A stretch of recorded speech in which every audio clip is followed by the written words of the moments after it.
And with all of that hitting the industry at once, the lawsuits, the governance shifts, the portal power moves, and NAR's decentralization, well, maybe there's no better guest to help us decode what happens next.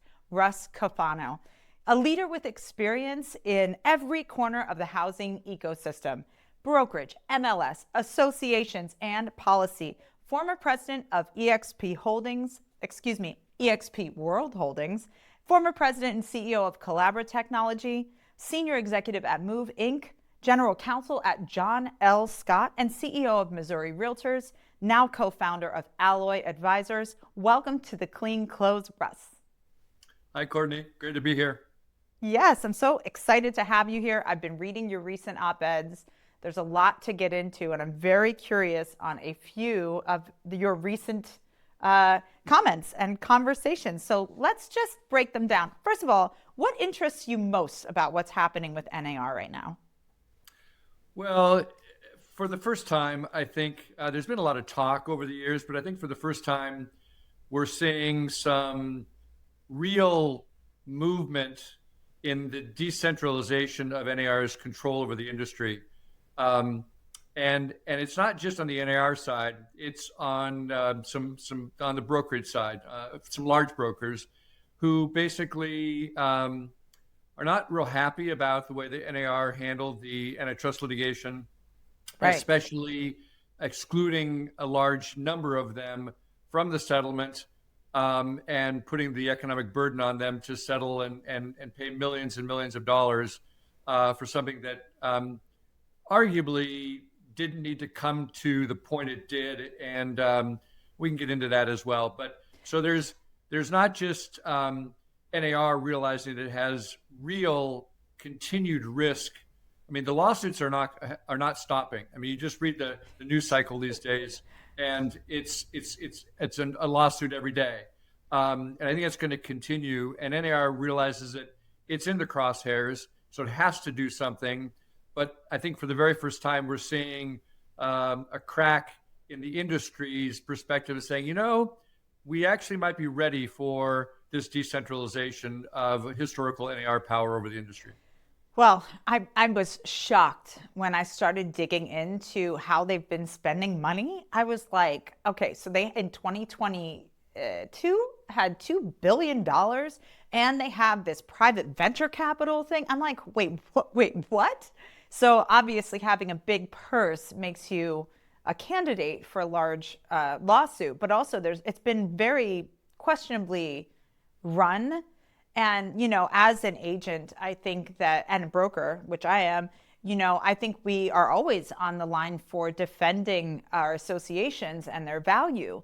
But as of late, a lot of my agents, especially when the purse strings have to be pulled in because the market's slowed down, they're like, what am I getting in exchange for this? More lawsuits, restrictions, I can't play fair. So a lot of people are questioning the value of membership. I think statistically, more than 50% of NAR's membership is questioning the value. So I read that stat somewhere. I mean, here's one thing though. I saw the headline and covered it that they are now allowing MLSs locally to determine whether or not NAR membership is required, right? Mm-hmm. So how does that feel for you? And then I'll tell you what I think. Well, so first of all, I think your company is primarily in California. Right. And in California and in a few other states, there's some federal law that basically has been on the books for quite a few years that has allowed, or that's basically said, you can't tie association membership with MLS membership. So that's why, to the extent your audience says, wait a second, we already know that we don't have to be a member of the association, be a member of the MLS. That's not the case in the majority of the country. In the majority of the country, most associations require membership in their association to also access the MLS services, in many cases that are owned by the association. They may be run separately, they may be part of a regional that has multiple association ownership, But the general rule, and this has been an NAR policy. So NAR, um, look at, I want to make sure I'm clear on this. I'm not anti-NAR in any way, shape, or form. I ran a realtor association. I think that NAR, the realtor organization as a whole, federal or national, state, and local, does a wonderful job in some elements for the industry. At the and MLSs would not exist today without the association, without NAR, essentially creating them. And our business operates incredibly efficiently because of MLSs. So NAR has done a ton of good. At the same time, we are now in a new reality. And the challenge we have is NAR policy essentially trying to manage MLS, how MLS is operated across most of the country. And from a top-down standpoint, they're realizing that has tremendous legal risk associated with it. And they see, because of the focus on antitrust, that what an association delivers and what an MLS delivers are really distinct services. And when you try to connect them, or in the world of antitrust, tie them together, you create a potential antitrust concern. And so what NAR did this week is said, look, we know what we've done in the past. Going forward, whether an association wants to mandate membership in the association to access the MLS is going to be made at the local level. We, NAR, are no longer going to be part of that sort of mandate. That sounds great on the surface. Right. And Exactly. again, I don't believe that NAR is doing this because they had some benevolent epiphany that says, Yeah. this is the way it should be, right? And I don't believe Right. that at all. It's a No. risk mitigation decision. The I problem totally is get that. Yeah, the Go problem ahead. is that even if an association were to do that, there's still some significant ties to association membership. For example, in many areas, lock boxes are managed by the association. They're not an MLS service. So imagine having access to an MLS but not being able to access the lockbox system. That'd be very challenging. Right. Forms in many cases are essentially managed. The copyright of the form is managed by the association. So if you're not a member of the association, even if you have access to the MLS, now you've got to come up with your own forms, and that puts you at a tremendous disadvantage in submitting offers and getting those offers accepted. And maybe probably the most meaningful thing in terms of economics is the NAR broker billing policy. Basically, if one of your agents came to you and says, hey, Courtney, you know what? I don't really want to be a member of the association, but you as a brokerage company believes that being a member of the association is a good thing. First of all, you must belong to all three levels. So it's basically what's commonly known as the three-way agreement. There really is no agreement. The three-way agreement. The structure. So you have to belong to the national, state, and local, and pay all those dues. And even if your agent chooses not to be a member because the association doesn't require it, you're still on the hook for paying for them.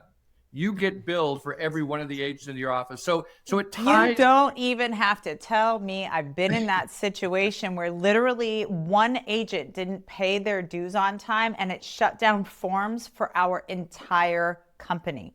And that makes the brokerage have to pay. I just want to interrupt you for 1 second here, because you are hitting on the things that are absolutely why I think this move, while it might signal some flexibility or some acknowledgement of the problem, which NAR has been slow to acknowledge on many of these things. We're like calling out to NAR, do you have comment? Do you have comment, NAR? They're like, no comment. They just aren't ahead. They're playing defense.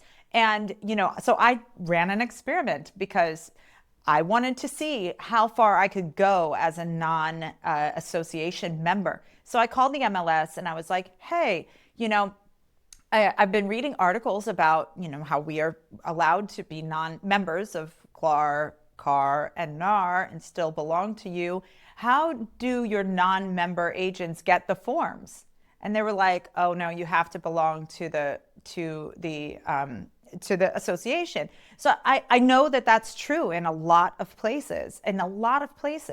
So if this is really the way they want to do it. Why can't just the broker subscribe to the forms if that's really what we need, or have the broker be the person who has to join all three associations, and we can distribute the forms or provide access for our agents? There is a part of this where it feels like they are making a move, but it's not a real move. For us, certainly, it allows us still no freedom. The system isn't set up for it to work this way. And even as we talk about that, they're proposing that the MLS still has the old type of relevance that it used to. If everything that's on the MLS is aggregated to Zillow, to Redfin, we have the listing agent's contact information, and then the private listings, people are still allowed to keep private listings off the MLS. I'm not seeing them on Zillow or Redfin anyway. And we're not advertising cooperating compensation. What do I need the MLS for?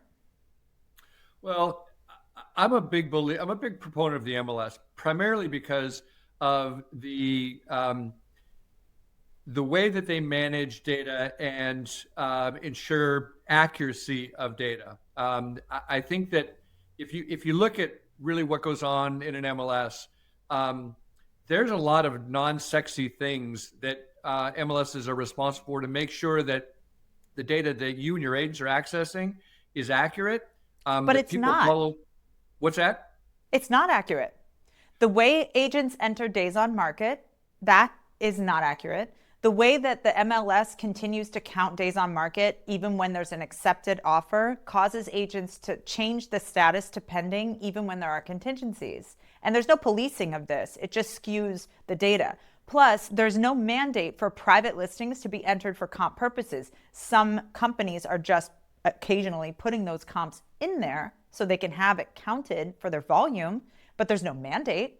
So we're not, as Compass and other companies lean into private listings, there's a significant portion of sales that are not even showing up in our MLS data.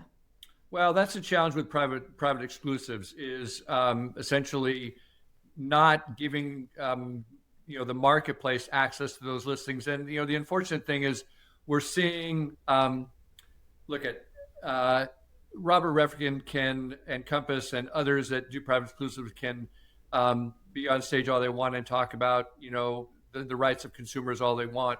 The Right. bottom We know line that's is not what it's they, about. they, they know that being able to double end deals is a key element of profitability. And the brokerage industry at large did this to themselves. They've allowed, it's been a race to the bottom. So you look at some of the largest and fastest growing brokerage companies, including one I worked with, EXP. They're giving away more and more and more and more of the company dollar, making it very difficult for brokerage companies, large brokerage companies, to be profitable. And now you've got companies like Compass and soon to be the Compass Anywhere composition having to deliver profits to Wall Street. And guess what? They can't do it. They can't deliver the value proposition that agents are demanding because we all know that agents own the business today. Brokerage companies don't own the business. The agents own the business. And that's not how it used to be. And so this has really become the path. It's not a consumer issue. It's a path to profitability. Well, I think that you make a really great point that when you have such a gigantic conglomerate answering to Wall Street, it clearly is just constantly scraping to satisfy the bottomless pit of greedy shareholders. It's like they can't, it must be exhausting. It must be exhausting to have the consumer, the actual bread and butter, the person who has an actual home to sell, being the collateral damage in this, which I think is really the case. I read through some of the addendums that they have to sign when they're signing like private exclusives. And I'm like, this seems like you're signing an addendum acknowledging that you won't get the highest price necessarily. You won't get the most showings necessarily. And there's no guarantee that you're going to get the best terms. It's like, what is happening in these listing presentations that makes someone want to sign this? But if you follow the money, it never looks like it's in the consumer's interest. So I agree. The seller choice, the consumer choice aspect of this is a marketing campaign. It's a PR spin, in my opinion. Just saying. But when you actually look at whether it's the MLS, NAR, or the way our current entire industry is operating, Zillow, et cetera, and how tech has changed things, we have to simplify things by going back to the homeowner. Like, if it were you, would you want your listing to have the most access? Yes. Would you want your agent to be held to a high standard? Yes. As a broker, do I want my agents to all agree to some kind of standards of ethics and professional conduct?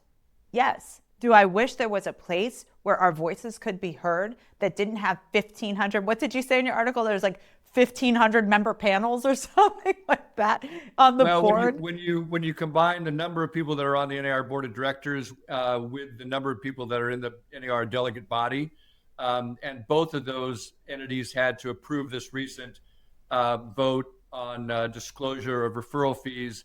Yeah, you have over 1,500 people involved in that decision, which seems a bit It's too archaic in much. today's world. It's too much. I've been on some of these, like I've been on like some board Zooms and stuff. They'll invite me to speak because I have strong opinions about things, and I'm shocked at how many people are in there. And I think, how can it be? How can big decisions that affect so many of us be done this way? Like, there's no way for even everyone to have a voice in this. It's too big, and Well, you know, and you know you know better than me because you're in the business, right? Real estate's a local business, right? What goes on in Austin, Texas, or in LA, Boston, Massachusetts, or in Seattle, right, Washington, honestly, doesn't affect you. What goes on in right, LA and Florida, where you're doing business, that's what affects you. And right. so the question is, should real estate rules and standards of practice and professionalism be determined at some national level, or should it really be determined more at the local level? And I think let's just look at the reality. Uh, as I mentioned in the article that got published on Real Estate News yesterday, Yes, the same issue of disclosure of referral fees was handled by Northwest MLS, which is a broker-owned right. MLS. They're not a realtor-owned MLS. Association owned, Um, right. they did it quickly. They realized this is the right thing to do. Gets implemented. There's the process of months and months and months of review Right, and the whole thing. procedures and Yeah. votes. We don't need to do that. And so I think that we're um, at one point in time, having a national overlay around this business made sense. It really did because the business was evolving. I think now we're at a place where the pendulum needs to swing to far more local control. And NAR, acknowledged that with its decisions this week. Now it needs to actually stand behind Implement. those decisions and start doing some things that enable those things to actually take place. I totally agree. And I actually have a hypothesis, Russ. Would love to hear your thoughts on this. Since licensing is done at the state level, why can't we have one statewide MLS? Because one of the things from your article that was published in Real Estate News that I took away from it is you have a lot of faith in the MLS. But I think some of the things that you want the MLS to be able to employ, such as maybe transferring code of ethics, which, you know, one could argue was not really enforced anyway. Right. But transferring it to the MLS, it's just not structured that way. In my opinion, MLS, at least here, okay, mine, can't even get the data right. For years at national conferences, we've been talking about standardizing entry, like even terms. On one MLS, you enter renovated, on another one, you enter remodeled. So there's no way to synchronize the tags and that kind of thing. So since licensing is at the state level and the forms are at the state level, why can't we have one MLS for the state that adheres to DRE rules, that sets other types of rules as you suggest, and then have maybe a nationwide private listing network so that it's not just any consumer who actually says to their agent, listen, my aunt is sick, she's living in the guest house, I don't want the pictures, I don't want the people in and out of the house, I'd like to list this privately, but I still want to get this out to the maximum number of agents possible. I just don't want it on Redfin and Zillow et cetera, that there would be a space, a legitimate space for those types of listings that everyone who's a licensee nationwide could have access to. What do you think about that as a solution? Well, the challenge. First of all, I love it because Yay. today we have over 500 MLSs in the country, I and know. nobody would agree that we need 500 MLSs in our country. Now, why do we have 500 MLSs? Well, partly because of the way that MLSs were created, which was through local associations. I think I don't know the number of local associations these days. I want to say it's closer to maybe 1,000. So MLSs sprouted up from local associations. It gave the local association and the people that ran that association control over their local marketplace. And the only reason that we don't have, to your hypothesis, 50 MLSs, and I would argue even maybe we need less than that, is because of politics and the desire for local control. People don't want to give up the fact that what goes on in their particular city should be essentially run by somebody at the state level. And at some point in Well, I mean, time, the rules are the state. The rules come at the state. The forms come at the state. Education comes from the state. So, from my personal opinion, NAR, I don't get any value out of NAR. I don't think their lobbying has worked. They didn't prevent these lawsuits. I'm not a fan of clear cooperation. It made me sell real estate with my hands tied behind my back and essentially bow over to Compass, who is literally exploiting this marketing scheme to our entire area and continues to do so. And so for a boutique brokerage like me, it felt like NAR did not have my back for sure. But you know who did have my back during the wildfires? Who has our back for education? Who has our back for form revision? Who always is asking for information and input?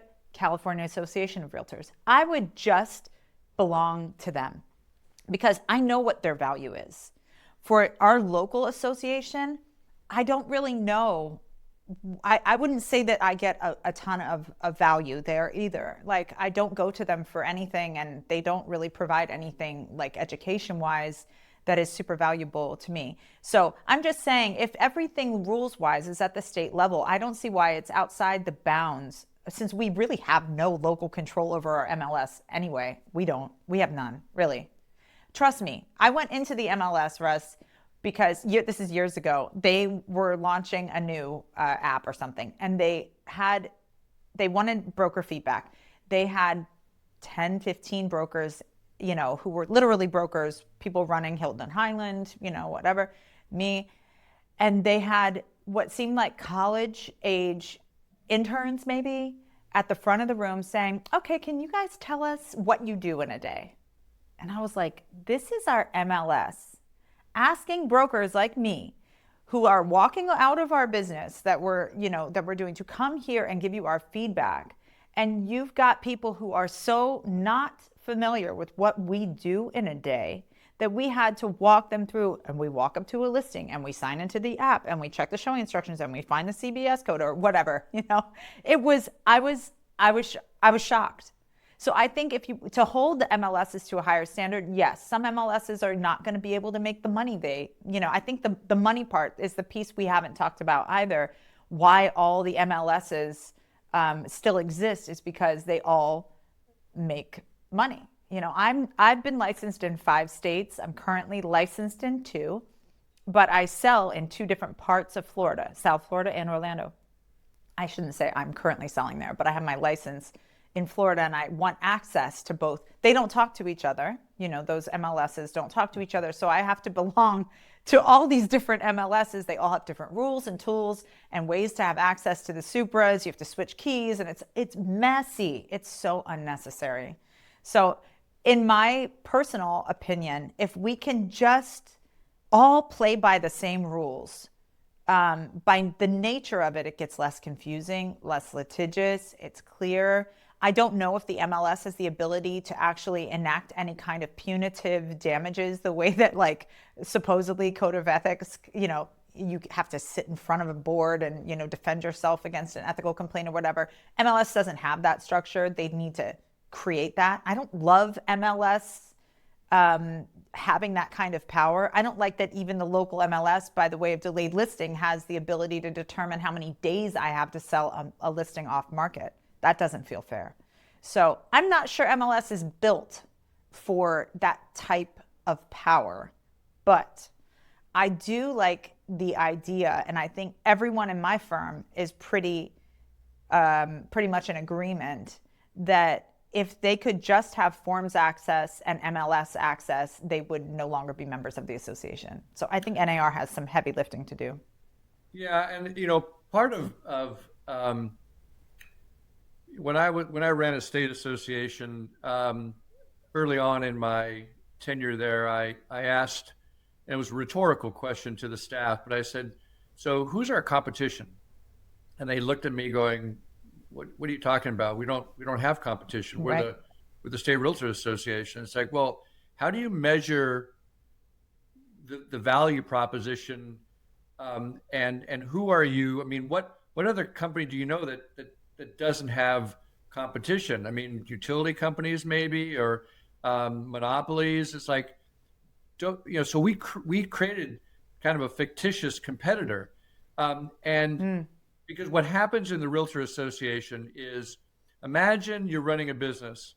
At the beginning of the year, you're basically said, your top line revenue is guaranteed for the year. It's X, because everybody has to belong.